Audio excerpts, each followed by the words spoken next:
ಶುಭ ಮುಂಜಾನೆ. ಮೊದಲನೇ ಸೆಮಿಸ್ಟರ್ನ ವಿದ್ಯಾರ್ಥಿಗಳ ಆಧುನಿಕ ಕನ್ನಡ ಕಾವ್ಯ. ಈ ಕಾವ್ಯದಲ್ಲಿ ಬರುವಂತಹ ನನ್ನ ಮದುವೆಯಾಗ ನನ್ನ ಲಗ್ನನೇ ಆಗಲಿಲ್ಲ ಎಂಬಂತಹ ಕಾವ್ಯ, ಇದನ್ನು ಸಿದ್ದನಗೌಡ ಪಾಟೀಲರು ಬರೆದಿದ್ದಾರೆ. ಇವರ ಪರಿಚಯವನ್ನು ನಾನು ಈಗಾಗಲೇ ನಿಮಗೆ ಮಾಡಿದ್ದೀನಿ. ಅಷ್ಟೇ ಅಲ್ಲದೆ ನನ್ನ ಮದುವೆಯಾಗ ನನ್ನ ಲಗ್ನನೇ ಆಗಲಿಲ್ಲ ಈ ಕಾವ್ಯವನ್ನು ನಾ ಬಸ್ಯ ಅಂತ ಎಂಬ ಕವನ ಸಂಕಲನದಿಂದ ಆಯ್ದುಕೊಳ್ಳಲಾಗಿದೆ ಅಂತ ಹೇಳ್ತಾರೆ.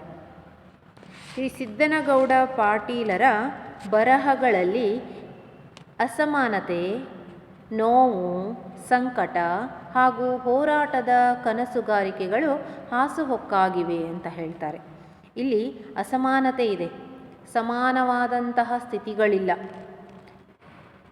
ನೋವಿದೆ, ಬಡವರ ದಲಿತರ ನೋವುಗಳು ಈ ಒಂದು ಕಾವ್ಯಭಾಗದಲ್ಲಿದೆ.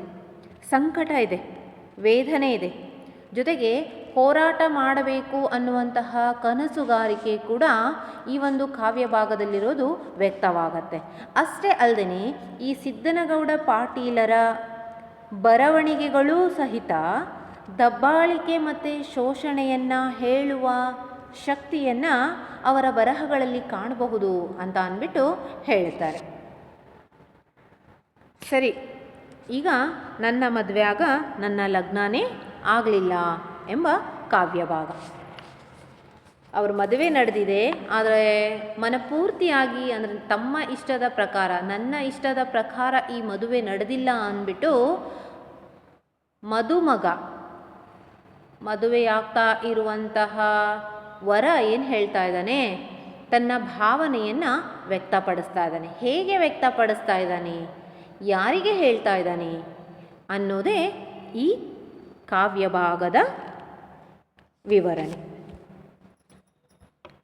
ಕರೆ ಹೇಳ್ತೀನಿ ಗೆಳತಿ, ನನ್ನ ಮದುವೆಯಾಗ ನನ್ನ ಲಗ್ನನೇ ಆಗಲಿಲ್ಲ. ಇವನು ತನ್ನ ಪ್ರೇಯಸಿಗೆ, ತನ್ನ ಗೆಳತಿಗೆ ಆತ ಹೇಳ್ತಾ ಇದ್ದಾನೆ, ನಿಜ ಹೇಳ್ತಾ ಇದ್ದೀನಿ ಗೆಳತಿ, ನಾನು ನಿಜ ಹೇಳ್ತಾ ಇದ್ದೀನಿ. ನಿಜವಾಗಿಯೂ ನನ್ನ ಮದುವೆ ನಡೆದಿದೆ, ಆದರೆ ಅದು ನನ್ನ ಮದುವೆ ಅಲ್ಲ ಅನ್ನುವ ರೀತಿಯಲ್ಲಿ ಆತ ಹೇಳ್ತಾ ಇದ್ದಾನೆ. ನನ್ನ ಲಗ್ನನೇ ಆಗಲಿಲ್ಲ, ನನ್ನ ಮದುವೆ ಆಯಿತು ಕರೆ, ಆದರೆ ನನಗೆ ಮಾತ್ರ ಲಗ್ನ ಆಗಿದೆ ಅಂತ ಅನ್ನಿಸ್ತಾ ಇಲ್ಲ ಅಂತ ಹೇಳ್ತಾನೆ. ಮನೆಗೆ ಬಣ್ಣ ಹಚ್ಚಿದ್ರು, ನನ್ನ ಮದುವೆ ಅಂದ್ಬಿಟ್ಟು ಮನೆಗೆಲ್ಲ ಬಣ್ಣ ಹಚ್ಚಿದ್ದಾರೆ, ಮನೆ ಚೆನ್ನಾಗಿ ಕಾಣಲಿ ಅನ್ನುವ ಉದ್ದೇಶದಿಂದ. ಸಹಜವಾಗಿ ಹಿಂದಿನ ಕಾಲದಲ್ಲೆಲ್ಲ ಏನು ಮಾಡ್ತಿದ್ರು, ಒಂದು ಮದುವೆ ನಡೀತಿದೆ ಅಂತ ಅಂದರೆ ಮನೆಯೆಲ್ಲ ಅಲಂಕಾರ ಮಾಡ್ತಿದ್ರು, ಬಣ್ಣ ಹಚ್ತಿದ್ರು, ಸುಣ್ಣ ಹಚ್ಕೊಳ್ತಿದ್ರು. ಮೊದಲಿನ ಕಾಲದಲ್ಲಿ ಸುಣ್ಣ ಹಚ್ತಿದ್ರು, ಬಣ್ಣ ಅನ್ನೋದು ಇರಲಿಲ್ಲಾಗಿತ್ತು. ತುಂಬ ಶ್ರೀಮಂತರಾಗಿದ್ದರೆ ಮಾತ್ರ ಬಣ್ಣ ಹಚ್ತಿದ್ರು. ಈಗೀಗೆಲ್ಲವೂ ಏನಾಗ್ಬಿಟ್ಟಿದೆ, ಬಣ್ಣ ಹಚ್ಚೋದು ಕಾಮನ್ ಆಗಿಬಿಟ್ಟಿದೆ, ಸರ್ವೇ ಸಾಮಾನ್ಯವಾಗಿಬಿಟ್ಟಿದೆ. ಅವನು ಹೇಳ್ತಾ ಇದ್ದಾನೆ, ಮನೆಗೆ ಬಣ್ಣ ಹಚ್ಚಿದ್ರು, ನನ್ನ ಮದುವೆ ಅಂದುಬಿಟ್ಟು ಏನು ಮಾಡಿದರು, ಮನೆಗೆಲ್ಲ ಬಣ್ಣ ಹಚ್ಚಿದ್ರು, ಊರಿಗೆ ಹಂದ್ರ ಹಾಕ್ಸಿದ್ರು. ಊರಿಗೆ ಏನು ಮಾಡಿದ್ದಾರೆ, ಚಪ್ಪರವನ್ನು ಹಾಕ್ಸಿದ್ದಾರೆ. ಮೊದಲೆಲ್ಲ ಏನು ಮಾಡ್ತಿದ್ರು, ಊರು ಹಾಕಿಸ್ತಿರಲಿಲ್ಲ. ತುಂಬ ಶ್ರೀಮಂತರಾದ್ರೆ ಊರೇ ಚಪ್ಪರ ಹಾಕಿಸ್ತಿದ್ರು, ಧಾಮ್ ಧೂಮ್ ಅಂತ ಮದುವೆ ಮಾಡ್ತಿದ್ರು. ಇಲ್ಲ ಅಂತಂದರೆ ತಮ್ಮ ಮನೆ ಮುಂದಷ್ಟೇ ಚಪ್ಪರ ಹಾಕ್ಕೊಳ್ತಿದ್ರು. ಚಪ್ಪರ ಹಾಕ್ಕೊಂಡು ಹಾಲ್ಗಂಬ ಹಾಕಬೇಕು, ಹಾಲ್ಗಂಬ ನೆಡಬೇಕು ಅಂತ ಒಂದು ಪದ್ಧತಿ ಇತ್ತು ಮದುವೆ ಮನೆಯಲ್ಲೆಲ್ಲ. ಸೊ ಆ ರೀತಿಯಾಗಿ ಅವ್ರೇನು ಮಾಡ್ತಿದ್ರು, ಒಂದು ಸ್ವಲ್ಪ ಮನೆ ಮುಂದೆ ತಗ್ಗು ತೋಡ್ಬಿಟ್ಟು 2 ಕಂಬಗಳನ್ನು ನೆಟ್ಬಿಟ್ಟು ಅವ್ರು ಏನು ಮಾಡ್ತಾರೆ, ಚಪ್ಪರದ ರೀತಿ ಹಾಕ್ತಾರೆ. ದೊಡ್ಡದು ಹಾಕಿ ಚಪ್ಪರ ಬೇರೆ, ಮನೆಯ ಹತ್ತಿರ ಚಿಕ್ಕದಾಗಿ ಹಾಕೋದೇ ಬೇರೆ. ಇಲ್ಲಿ ಆತ ಹೇಳ್ತಾ ಇದ್ದಾನೆ, ತನ್ನ ಗೆಳತಿಗೆ ಹೇಳ್ತಾ ಇದ್ದಾನೆ, ನಮ್ಮ ಮನೆ ಮುಂದೆ ಚಪ್ಪರ ಹಾಕ್ಸಿದ್ರು, ಯಾಕಾಗಿ, ನನ್ನ ಮದುವೆ ಅಂತ ಚಪ್ಪರ ಹಾಕ್ಸಿದ್ರು. ನನ್ನ ದೇಹನ ಅಧಿಕಾರದ ಹಗ್ಗದಲ್ಲೇ ಬಿಗಿದು ಬಿಟ್ಟಿದ್ರು. ನನ್ನ ದೇಹ, ನಾನು ಕೇವಲ ಅಲ್ಲಿ ಮಾತನಾಡುವ ಅಧಿಕಾರವನ್ನು ಪಡೆದಿರಲಿಲ್ಲ. ಏನು ಮಾಡಿದ್ದಾರೆ ನನ್ನ ತಂದೆ ತಾಯಿ, ನನ್ನನ್ನು ನೀನು ಏನೂ ಮಾತಾಡುವ ಹಾಗಿಲ್ಲ ಅಂದ್ಬಿಟ್ಟು ಸುಮ್ಮನಿರಿಸ್ಬಿಟ್ಟಿದ್ದಾರೆ. ಅದು ಹೇಗೆ ಅನ್ನೋದನ್ನು ಹೇಳ್ತಾರೆ. ನನ್ನ ದೇಹನ ಅಧಿಕಾರದ ಹಗ್ಗದಲ್ಲೇ ಬಿಗಿದು ಬಿಟ್ಟಿದ್ರು. ಅಪ್ಪ ಅಮ್ಮ, ನಿನ್ನನ್ನು ನಾವು ಹುಟ್ಟಿಸಿದ್ದೀವಿ, ನೀನು ನಾವು ಹೇಳ್ದಂಗೆ ಕೇಳಬೇಕು, ನಮ್ಮ ಮಾತನ್ನು ಮೀರಬಾರ್ದು, ನಿನಗೆ ನಾನು ಹೆಚ್ಚ ಅಲ್ವಾ, ಈ ರೀತಿಯ ಹಲವಾರು ಮಾತುಗಳನ್ನು ಹೇಳಿಬಿಟ್ಟು ಅಪ್ಪ ಅಮ್ಮ ತಾವು ತಮ್ಮ ಮಾತನ್ನೇ ಕೇಳಬೇಕು ಅನ್ನುವ ಅಧಿಕಾರದಲ್ಲಿ, ನೀನು ನನ್ನ ಮಗ ಅನ್ನುವ ಅಧಿಕಾರದಲ್ಲಿ ನನ್ನನ್ನು ಏನು ಮಾಡಿಬಿಟ್ರು, ಕಟ್ಟಿ ಹಾಕಿಬಿಟ್ರು. ಆ ಸಂದರ್ಭದಲ್ಲಿ ನನಗೇನು ಮಾಡಲಿಕ್ಕಾಗಿಲ್ಲ, ಏನೂ ಕೂಡ ಹೇಳೋಕ್ಕಾಗಲಿಲ್ಲ. ಅದು ಅಪ್ಪ ಅಮ್ಮ ಅನ್ನುವಂತಹ ಅಧಿಕಾರದಲ್ಲಿ ನಾನೇನಾದೆ, ಬಂದಿಯಾಗ್ಬಿಟ್ಟೆ. ಅವರು ಅದೇ ಅಧಿಕಾರದಲ್ಲಿ ನನ್ನನ್ನು ಕಟ್ಟಿ ಹಾಕಿಬಿಟ್ರು. ನಾನು ಕೂಡ ಅದೇ ಅಧಿಕಾರದಲ್ಲೇ ಏನಾದೆ, ಏನೂ ಮಾತನಾಡೋಕ್ಕೆ ನನ್ನಿಂದ ಸಾಧ್ಯ ಆಗಲಿಲ್ಲ ಅಂತ ಅಂದ್ಬಿಟ್ಟು ಆತ ಏನು ಮಾಡ್ತಾನೆ, ತನ್ನ ಗೆಳತಿಗೆ ಹೇಳ್ತಾ ಇದ್ದಾನೆ. ಬೀಗರು ಹಣ ಕೊಟ್ಟರು, ಬಂಗಾರ ಕೊಟ್ಟರು. ಒಂದು ದಿನ ನೋಡ್ರಿ ಮದುವೆಗೆ ಬಂದ ಬಿಟ್ರು. ಒಂದು ದಿನ ನೋಡ್ರಿ ಮದುವೆಗೆ ಬಂದ ಬಿಟ್ರು. ಅವನು ಹೇಳ್ತಾ ಇದ್ದಾನೆ, ಮದುವೆ ನಡೆಸೇ ಬಿಟ್ರು. ಬೀಗರು ಬಂದರು, ಹಣ ಕೊಟ್ಟರು. ವರದಕ್ಷಿಣೆ ಅನ್ನುವ ವರದಕ್ಷಿಣೆಯ ಪಿಡುಗು ಇಂದಿಗೂ ಇದೆ, ಆಗಲೂ ಇತ್ತು, ಸ್ವಲ್ಪ ಪ್ರಮಾಣದಲ್ಲಿ ಇತ್ತು. ಆದರೆ ಇಂದೇನಾಗಿದೆ, ಅದು ಜಾಸ್ತಿಯಾಗಿದೆ. ಹಲವಾರು ಘಟನೆಗಳನ್ನು ನೀವು ನೋಡ್ತಾ ಇದ್ದೀರಾ. ಈ ವರದಕ್ಷಿಣೆಯ ಪಿಡುಗಿನಿಂದಲೇ ಏನಾಗ್ತಾ ಇದೆ, ಸುಮಾರು ಜನ ಹೆಣ್ಣುಮಕ್ಕಳ ಜೀವನ ಹಾಳಾಗ್ತಾ ಇದೆ. ಕೆಲವೊಂದು ಸಾರಿ ನನ್ನ ಮಗಳು ಚೆನ್ನಾಗಿರಲಿ ಅನ್ನುವ ಅಧಿಕಾರದಿಂದ ಇದ್ದಂಥವರು ಏನು ಮಾಡ್ತಾರೆ, ಆ ಹುಡುಗನಿಗೆ ಕಾರು, ಬೈಕು, ಬಂಗಾರ, ಮನೆ ಎಲ್ಲವನ್ನು ಕೊಡ್ತಾರೆ. ಅದು ರೂಢಿ ಆಗಿಬಿಡ್ತು. ಈಗೇನು ಮಾಡ್ತಾ ಇದ್ದಾರೆ, ಹೆಣ್ಣನ್ನು ನೋಡೋಕೆ ಹೋದ ತಕ್ಷಣ ಹೆಣ್ಣು ಒಪ್ಪಿಗೆ ಆಯಿತು ಅಂದರೆ ಮಾತುಕತೆ. ಎಂತಹ ಮಾತುಕತೆ? ವರದಕ್ಷಿಣೆಯ ಮಾತುಕತೆ.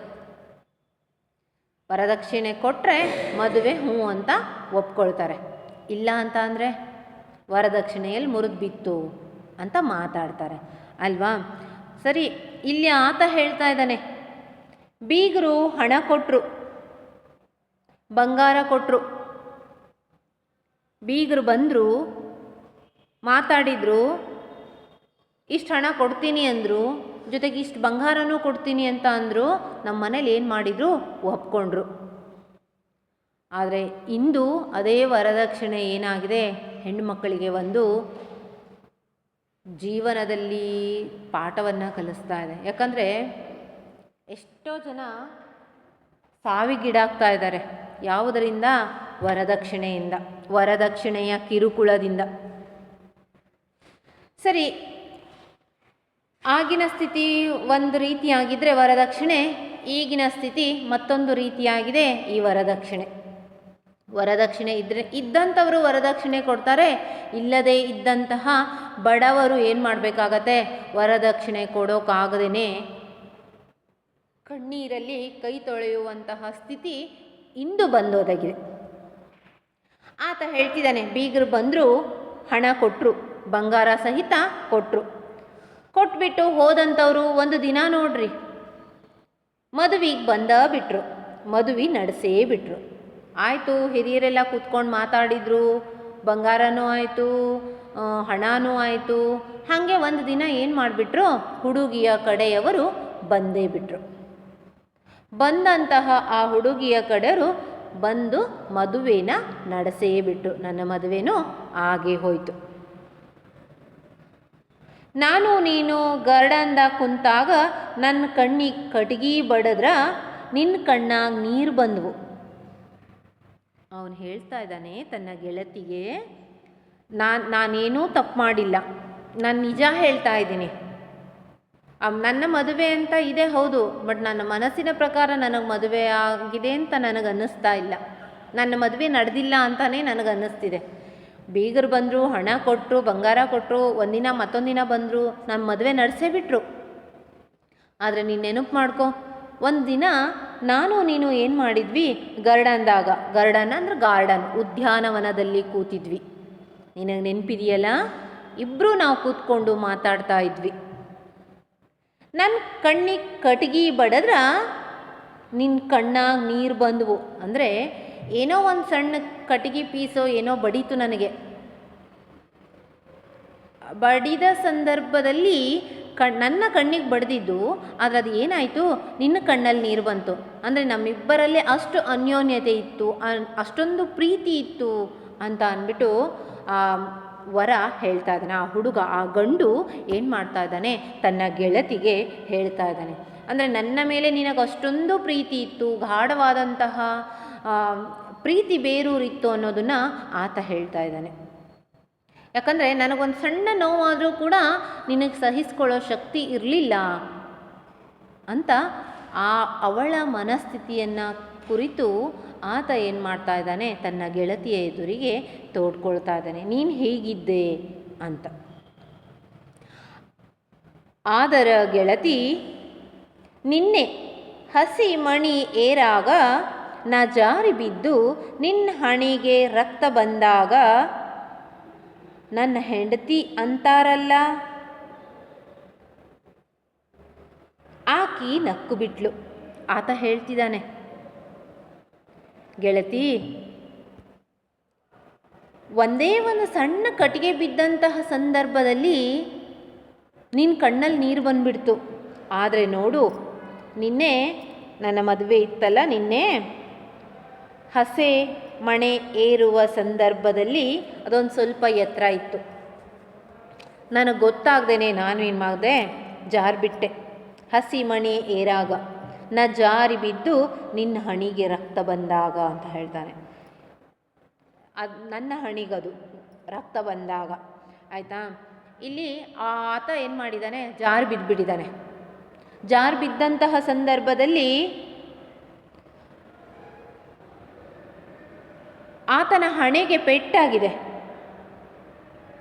ಆದರೆ ನನ್ನ ಹೆಂಡತಿ ಅಂತಾರಲ್ಲ, ನನ್ನ ಹೆಂಡತಿ ಅಂದರೆ 4 ಗೋಡೆಯ ಬಿಟ್ಟು ಹೊರಗಿನ ಪ್ರಪಂಚಕ್ಕೆ ಅವರಿಬ್ಬರು ಗಂಡ ಹೆಂಡತಿ. ಹಾಗಾಗಿ ಅವನು ಹೇಳ್ತಿದ್ದಾನೆ, ನನ್ನ ಹೆಂಡತಿ ಅಲ್ಲ, ನನ್ನ ಹೆಂಡತಿ ಅಂದ್ಬಿಟ್ಟು ಜನಗಳು ಏನು ಮಾತಾಡ್ಕೊಳ್ತಾ ಇದ್ದಾರಲ್ಲ, ಆ ಹೆಂಡತಿ, ನನ್ನ ಹೆಂಡತಿ ಅಂತಾರಲ್ಲ, ಆಕಿ ನಕ್ಕು ಬಿಟ್ಲು. ನನ್ನ ಹೆಂಡತಿ ಅಂತ ಜನ ಕರಿತಾ ಇದ್ದಾರೆ, ನಾನು ನನ್ನ ಹೆಂಡತಿ ಅಂತ ಹೇಳ್ತಾ ಇಲ್ಲ. ಆ ಜನ ಏನು ನನ್ನ ಹೆಂಡತಿ ಅಂತ ಕರಿತಾ ಇದ್ದಾರಲ್ಲ, ಆ ಹೆಂಡತಿ ಏನು ಮಾಡಿದ್ಲು, ನಾನು ಬಿದ್ದ ತಕ್ಷಣ ನನ್ನ ಹಣೆಗೆ ಬಂದಂತಹ ರಕ್ತವನ್ನು ನೋಡಿ ಅವಳು ನಕ್ಕು ಬಿಟ್ಲು. ಅವಳಲ್ಲಿ ಭಾವನೆಯೇ ಇರಲಿಲ್ಲ. ಯಾಕ ಮರಗತಾಳಾಕಿ, ನಾನು ಬಿದ್ದೆ, ನನಗೆ ಪೆಟ್ಟಾಯಿತು, ನನಗೆ ನೋವಾಯಿತು ಅಂದರೆ ಅಕ್ಕಿ ಯಾಕೆ ಮರಗ್ತಾಳೆ? ಅಕ್ಕಿ ಮರಗಲಿಲ್ಲ. ಯಾಕಂದರೆ ಅವಳಿಗೆ ನನ್ನ ಮೇಲೆ ಪ್ರೀತಿ ಇರಲಿಲ್ಲ. ಪ್ರೀತಿ ಯಾರಿಗಿತ್ತು, ನಿನಗಿತ್ತು. ಯಾಕಂದರೆ ನನ್ನ ಕಣ್ಣಿಗೆ ಕಟ್ಟಿಗೆ ಬಡಿದಾಗ ನಿನ್ನ ಕಣ್ಣಾಗ ನೀರು ಬಂತು, ಹೌದೋ ಅಲ್ಲೋ. ಆದರೆ ಅವಳಿಗೆ ಆ ಒಂದು ಪ್ರೀತಿ ಇರಲಿಲ್ಲ. ಅವಳು ಮರಗ್ಲೂ ಇಲ್ಲ. ಯಾಕಂದರೆ ನನ್ನ ಖರೀದಿಸಿಬಿಟ್ಟಿದ್ಲು ಗೆಳತಿ, ಆಕಿ ನನ್ನ ಖರೀದಿಸಿಬಿಟ್ಟಿದ್ಲು. ನಿಜ, ಖರೀದಿ ಮಾಡೋದು ಅಂತ ಆತ ಹೇಳ್ತಾನೆ. ವರದಕ್ಷಿಣೆ ಕೊಟ್ಟಿದ್ದಾರಲ್ವಾ ಹುಡುಗನಿಗೆ, ವರದಕ್ಷಿಣೆ ಕೊಟ್ಟಿದ್ದಾರೆ ಅಂದಮೇಲೆ ಅವನು ನಮ್ಮ ಮನೆಗೆ ಬಂದಂಗೆ. ಈಗ ಸಹಜವಾಗಿ ಹಣ ಕೊಟ್ಟು ದುಡ್ಡು ಕೊಟ್ಟು ಏನಾದರೂ ಕೊಂಡ್ಕೊಳ್ತೀವಿ ನಾವು, ಅದನ್ನು ನಾವು ಮನೆಗೆ ತೊಗೊಂಡು ಬರಲ್ವಾ. ಹಾಗೆ ಅವನು ಹೇಳ್ತಾ ಇದ್ದಾನೆ, ನನ್ನನ್ನು ಆ ಹುಡುಗಿ ಮನೆಯವರು ಖರೀದಿಸಿಬಿಟ್ಟಿದ್ದಾರೆ. ಹಣ ಕೊಟ್ಟರು, ದುಡ್ಡು ಕೊಟ್ಟರು, ಬಂಗಾರ ಕೊಟ್ಟರು, ಎಲ್ಲವನ್ನ ನಮ್ಮ ಮನೆಯವ್ರಿಗೆ ಕೊಟ್ಬಿಟ್ಟು ನನ್ನನ್ನು ಏನು ಮಾಡಿದ್ದಾರೆ, ಹುಡುಗಿಯ ಮನೆಯವರು ಖರೀದಿಸಿಬಿಟ್ಟಿದ್ದಾರೆ. ಹಾಗಾಗಿ ಅವಳು ನನ್ನ ಬಗ್ಗೆ ಏನೂ ಮರುಕ ಇಲ್ಲ, ಜೊತೆಗೆ ನನ್ನ ಮೇಲೆ ಪ್ರೀತಿ ಇಲ್ಲ ಅವಳಿಗೆ. ನನಗೇನಾದರೂ ಕೂಡ ಅವಳು ಮನಸ್ಸಿನಲ್ಲಿ ನೊಂದುಕೊಳ್ಳೋದಿಲ್ಲ. ಕೊನೆಗೂ ಮದುವೆ ಆಯಿತು. ಸರಿ, ಇಷ್ಟಾದರೂ ಕೂಡ ಏನಾಯಿತು, ನನ್ನ ಮದುವೆ ಆಯಿತು. ಆದ್ರೆ ನಂದಲ್ಲ. ಮತ್ತೆ ಅವನು ಹೇಳ್ತಾನೆ, ಏನಾಯಿತು, ಇಷ್ಟೆಲ್ಲ ಕತೆ ಆದರೂ ಕೂಡ ಮದುವೆ ಆಯಿತು. ಆದರೆ ನನ್ನ ಮದುವೆ ಅಲ್ಲ, ನನ್ನ ಮನಸ್ಸಿನ ಮದುವೆ ಅಲ್ಲ, ನನ್ನ ಮನಸ್ಸಾರೆ ಒಪ್ಪಿದಂತಹ ಮದುವೆ ಅಲ್ಲ. ಕೇವಲ ಬೇರೆಯವರಿಗೋಸ್ಕರ ನಾನು ಅವಳನ್ನು ಮದುವೆ ಆದ್ನೇನೋ ಅನ್ನಬಹುದು. ನನ್ನ ಮನಸ್ಸೋ ಇಚ್ಛೆ ನಾನು ಏನು ಮಾಡಲಿಲ್ಲ, ನಾನು ಮದುವೆ ಆಗಲಿಲ್ಲ. ಆದರೆ ನಂದಲ್ಲ ಮದುವೆ ಆಗಿದ್ದು. ಬಂಗಾರದ ಜೊತೆ ನಮ್ಮಮ್ಮಂದು. ಇಲ್ಲಿ ನೋಡ್ರಿ, ಮದುವೆ ಯಾರ್ದಾಗಲಿಲ್ಲ, ನನ್ನ ಮದುವೆ ಆಗಲಿಲ್ಲ, ಆದರೂ ಮದುವೆ ಆಯಿತು ಅಂತಾನವನು. ಯಾರ ಮದುವೆ ಆಗಿದೆ? ಬಂಗಾರದ ಜೊತೆ ನಮ್ಮಮ್ಮಂದು. ಯಾಕಂದರೆ ವರದಕ್ಷಿಣೆ ಅನ್ನೋದನ್ನ ಏನು ತಗೊಂಡಿದ್ದಾರಲ್ವಾ, ತಗೊಂಡಂತಹ ಆ ವರದಕ್ಷಿಣೆಯಲ್ಲಿ ತಂದೆ ತಾಯಿ ಅಜ್ಜ ಅಜ್ಜಿ ಎಲ್ಲರ ಪಾಲಿದೆ, ಬಟ್ ನನ್ನ ಪಾಲಿಲ್ಲ ಅದರಲ್ಲಿ. ಹಾಗಾಗಿ ಆ ಹುಡುಗ ಹೇಳ್ತಾ ಇದ್ದಾನೆ ತನ್ನ ಗೆಳತಿಯ ಎದುರಿಗೆ, ಮದುವೆ ಆಯಿತು ಆದರೆ ನಂದಲ್ಲ, ಬಂಗಾರದ ಜೊತೆ ನಮ್ಮಮ್ಮಂದು. ತೆಗೆದುಕೊಂಡಂತಹ ವರದಕ್ಷಿಣೆಯ ಬಂಗಾರದ ಜೊತೆ ನಮ್ಮಮ್ಮಂದಾಯಿತು, ವರದಕ್ಷಿಣೆಯ ಜೊತೆ ನಮ್ಮಪ್ಪಂದು. ಏನು ನನ್ನ ಮಗನ ಲಗ್ನವನ್ನು ಮಾಡ್ತೀವಿ ಅಂತ ಹೆಣ್ಣಿನ ಕಡೆಯಿಂದ ಏನು ದುಡ್ಡನ್ನು ತಗೊಂಡಿರ್ತಾರೋ ಆ ದುಡ್ಡಿನ ಜೊತೆ ಮದುವೆ ಯಾರ್ದಾಯಿತು? ನನ್ನ ತಂದೆದಾಯಿತು. ಜಾತಿ ಜೊತೆ ನಮ್ಮ ಅಜ್ಜ ಅಜ್ಜಿದು. ಹೇಳ್ತಾರೆ ಹಿಂದಿನ ಕಾಲದಲ್ಲಿ ಜಾತಿಯನ್ನು ಬಿಟ್ಟು ಬೇರೆ ಜಾತಿಯ ಹುಡುಗಿಯ ಜೊತೆ ಮದುವೆ ಮಾಡಿಸ್ತಿರ್ಲಿಲ್ಲ. ಹಾಗೇನಾದರೂ ಆಗಿಬಿಟ್ರೆ ದೊಡ್ಡ ಗಲಾಟೆ ನಡೀತಿತ್ತು. ಇಲ್ಲಿ ಏನಾಗಿದೆ, ನಮ್ಮ ಅಜ್ಜ ಅಜ್ಜಿನೂ ಕೂಡ ಹಿರಿಯರು ಇದ್ದಂತಹ ಸಂದರ್ಭದಲ್ಲಿ ಬೇರೆ ಜಾತಿಯವರನ್ನು ಮದುವೆ ಆಗೋ ಅವಕಾಶಗಳಿರಲಿಲ್ಲ. ಹಿಂದಿನ ಕಾಲದಲ್ಲೇ ಇರಲಿಲ್ಲ ಅನ್ಬೋದು. ನಮ್ಮ ಜಾತಿಯವರನ್ನೇ ಮದುವೆ ಆಗಬೇಕು, ಅನ್ಯ ಜಾತಿಯನ್ನು ವಿವಾಹವಾಗುವ ಹಾಗೆ ಇರಲಿಲ್ಲ. ಹಾಗಾಗಿ ಆತ ಹೇಳ್ತಾ ಇದ್ದಾನೆ, ಬಂಗಾರದ ಜೊತೆ ಅಮ್ಮಂದಾದರೆ ಹಣದ ಜೊತೆಗೆ ವರದಕ್ಷಿಣೆಯ ಜೊತೆಗೆ ಅಪ್ಪನ ಮದುವೆ ಆಯಿತು, ಜಾತಿ ಅನ್ನುವಂತಹ ಜಾತಿಯ ಜೊತೆಗೆ ಅಜ್ಜ ಅಜ್ಜಿಯದಾಯಿತು, ನನ್ನ ಹೆಸರಿನ ಜೊತೆ ಆ ಹುಡುಗಿಯದು. ಇವೆಲ್ಲ ಇಷ್ಟೇ ಆಗಿರೋದು. ಹಿಂದೆಯೂ ಕೂಡ ಜಾತಿ ಇತ್ತು, ಈಗಲೂ ಕೂಡ ಜಾತಿ ಇದೆ. ಕೆಲವೊಂದಿದ್ರಲ್ಲಿ ನೀವು ನೋಡಿರ್ಬೋದು, ಜಾತಿ ಮಧ್ಯ ಹುಡುಗ ಕೊಲೆ ಆಗೋದು, ಹುಡುಗಿ ಕೊಲೆ ಆಗೋದು, ಅಥವಾ ಹುಡುಗ ಹುಡುಗಿನ ಇಬ್ಬರನ್ನು ಸಾಯಿಸೋದು, ಇವೆಲ್ಲ ಘಟನೆಗಳು ನಡೀತಾ ಇದ್ದಾವೆ. ಯಾಕೆ? ಜಾತಿ ಅನ್ನುವ ಜಾತಿಯಿಂದಾಗಿ, ಭೇದದಿಂದಾಗಿ. ಆಯಿತಾ? ಇಲ್ಲಿ ಆತ ಹೇಳ್ತಾ ಇದ್ದಾನೆ, ಆಯಿತು ಜಾತಿಯಲ್ಲಿ ನನ್ನ ಅಜ್ಜ ಅಜ್ಜಿದಾಯಿತು, ಆದರೆ ಆ ಹುಡುಗಿಯ ಹೆಸರಿನ ಜೊತೆಗೆ ನನ್ನ ಹೆಸರಿನ ಮದುವೆಯಾಯಿತು. ನನ್ನ ಹೆಸರಿನ ಜೊತೆ ಏನಾಯಿತು, ಆ ಹುಡುಗಿ ಮದುವೆ ಆಯಿತು. ಬಟ್ ನನ್ನ ಜೊತೆಗಲ್ಲ, ಕೇವಲ ನನ್ನ ಹೆಸರಿನ ಜೊತೆಗೆ ಮಾತ್ರ ಅವಳ ಮದುವೆಯಾಗಿದ್ದು.